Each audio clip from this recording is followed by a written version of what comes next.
अब अगर तुम लोग फ़िटनेस में हो तो तुमने कभी ना कभी साइंस बेस्ड लिफ्टिंग के बारे में सुना ही होगा। एंड अगर तुम लोगों ने साइंस बेस्ड लिफ्टिंग के बारे में सुना है बट तुम्हें इसके बारे में ज़्यादा नॉलेज नहीं है, सो कॉन्ग्रेचुलेशंस, तुम लोगों ने सही वीडियो पर क्लिक किया है। एंड इस वीडियो में मैं अपने 8 महीने के एक्सपीरियंस को बताने वाला हूँ साइंस बेस्ड लिफ्टिंग के।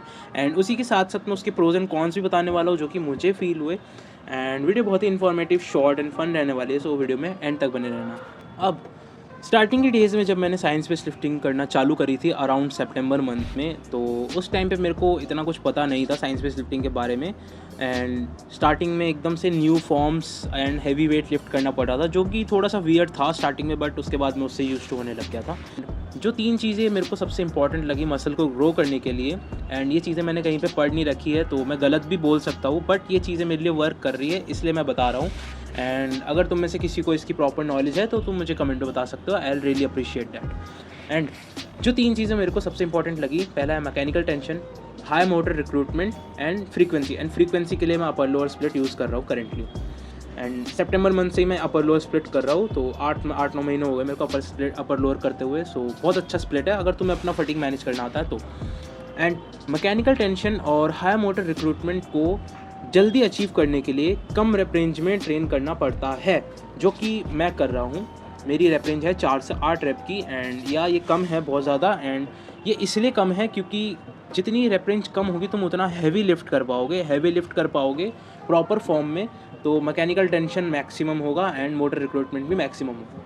अगर तुमने 10 से 12 रेप रेंज या उससे ज़्यादा रेप रेंज में ट्रेन किया with a lighter weight, obviously क्योंकि तुम तो हैवी वेट से उतने रेप मार नहीं पाओगे।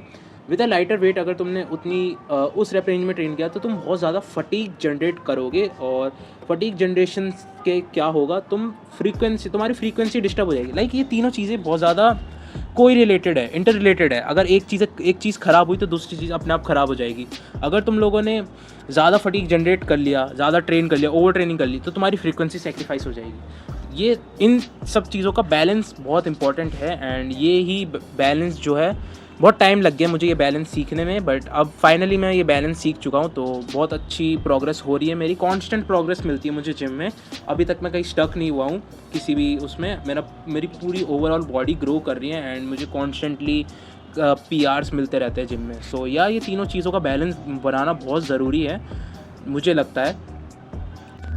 अब वीडियो के लास्ट में मैं साइंस बेस्ड लिफ्टिंग के प्रोज एंड कॉन्स बताने वाला हूँ, जो कि मुझे फील हुए अपने एक्सपीरियंस के ऊपर। एंड जो पहला प्रो लगा मेरे को साइंस बेस्ड लिफ्टिंग का, वो है स्ट्रेंथ इंक्रीज। एज मैंने बताया था कि साइंस बेस्ड लिफ्टिंग के टाइम पे मैकेनिकल टेंशन को मैक्सिमाइज करने के लिए एंड फटीग को मिनिमाइज करने के लिए तुम्हें हैवी लिफ्ट करना पड़ता है। तो हैवी लिफ्टिंग करने से, जैसे मैंने स्टार्टिंग में हैवी लिफ्ट एकदम से करना चालू किया था, तो मेरी स्ट्रेंथ बहुत जल्दी जल्दी इंक्रीज़ होने लग गई थी। एंड उसके बाद जो वो इंक्रीज़ है, जो स्पाइक था, वो थोड़ा सा कम हो गया, बट अभी तक मेरी स्ट्रेंथ इंक्रीज़ होते जा रही है। एंड वो मैं कहूँगा कि साइंस बेस्ड लिफ्टिंग का एक बहुत बड़ा प्रो है जो मुझे फील है।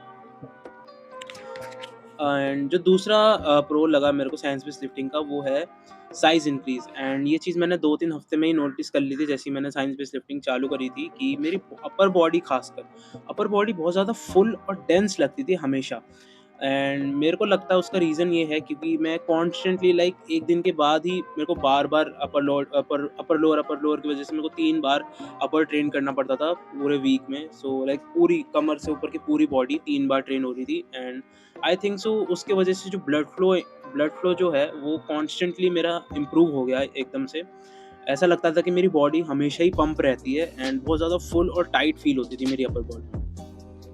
अब साइंस बेस्ड लिफ्टिंग में, जैसे मैंने बताया था, ये तीसरा प्रो है इसका, फॉर्म एंड टेम्पो। तुम्हारी फॉर्म और जो टेम्पो है तुम्हारे एक्सरसाइज का, जो तुम्हारा एसेंट्रिक और कॉन्सेंट्रिक है, वो बहुत ज़्यादा इंप्रूव हो जाता है। क्योंकि मेरे को लगता है जैसे हम हैवी वेट लिफ्ट करते हैं, तो हैवी लिफ्ट करते टाइम जो एसेंट्रिक है वो ऑटोमेटिकली स्लो हो जाता है अपने आप ही।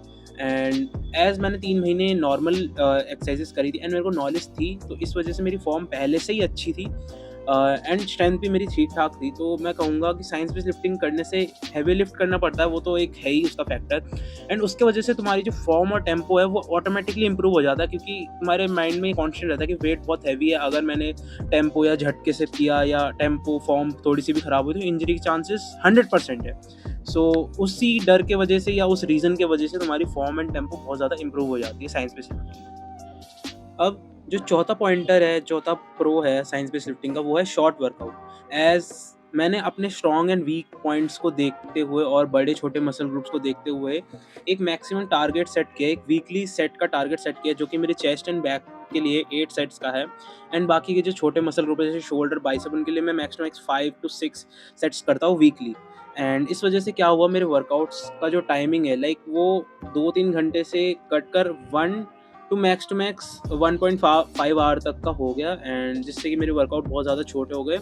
एंड इनडायरेक्टली या डायरेक्टली उसका जो फ़र्क है वो मेरी बॉडी में भी दिखा, क्योंकि फटीग बहुत ज़्यादा मिनिमाइज़ हो जाता है एज़ तुम बहुत ज़्यादा कम सेट कर रहे हो तो। एंड उन कम सेट्स में तुम ज़्यादा अपना मैक्सिमम दे पाते हो, क्योंकि तुम्हें पता है कि खाली 1-2 सेट करने हैं। अगर 1-2 सेट में भी तुमने अच्छे से परफॉर्म नहीं किया तो तुम्हारी प्रोग्रेस सी वेस्ट हो जाएगी, तुम्हारा एफर्ट ख़राब हो जाएगा, इसलिए तुम अपना 100% दे दो उन 1-2 सेट्स में। अब फाइनली हम कॉन्स पे आते हैं साइंस बेस्ड लिफ्टिंग के, जो कि मेरे को लगे वो है नीड ऑफ इक्विपमेंट।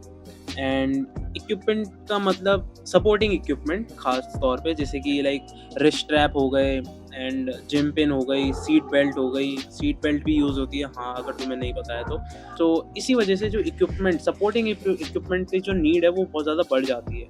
अब दूसरा कॉन जो है साइंस बेस्ड लिफ्टिंग का वो है इंजरी रिस्क।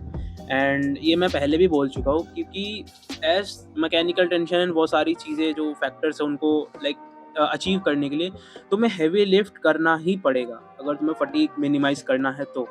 एंड उसके वजह से क्या है, इंजरी होने की चांसेस बहुत ज़्यादा बढ़ जाते हैं अगर तुम्हें अपनी फॉर्म एंड टेम्पो पे मास्टरी नहीं है तो। एंड इस चीज़ को इम्प्रूव करने के लिए मैं अपनी एक पर्सनल टिप दूंगा कि तुम एक्सरसाइजेस चेंज मत करो, बिल्कुल चेंज मत करो एक्सरसाइजेस, और जो सीक्वेंस है एक्सरसाइजेस का हर वर्कआउट में वो भी सेम रखो।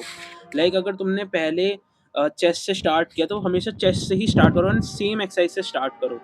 एंड पहले बाइसेप्स से कर रहे हो तो पहले बाइसेप्स से ही स्टार्ट करो। लाइक ऐसा सीक्वेंस और जो एक्सरसाइजेज है वो सेम रहेगी तो लाइक उन एक्सरसाइजेज में तुम्हारी मास्टरी टाइप हो जाएगी एंड तुम्हारी बॉडी को, तुम्हारे जॉइंट्स को, तुम्हें उस मूवमेंट की इतनी आदत पड़ जाएगी कि तुम्हारी इंजरी एंड टेम्पो, ये फॉर्म, ये सब खराब होने के चांसेस अपने आप कम हो जाएंगे एंड तुम उसमें बहुत अच्छे से प्रोग्रेसिव ओवरलोड भी कर सकते हो।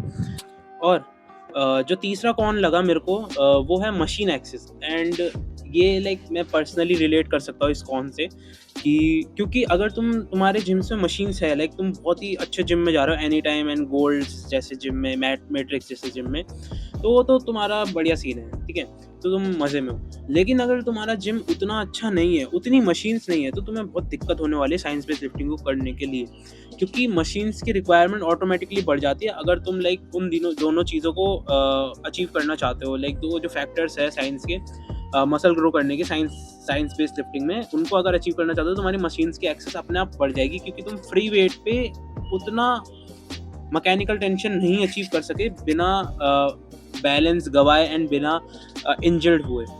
एंड यही है मेरा, और मेरे दिमाग में और कोई कौन आ नहीं रहा साइंस बेस्ड लिफ्टिंग का, सही बताऊँ तो, क्योंकि ये चीज़ ही ऐसी है।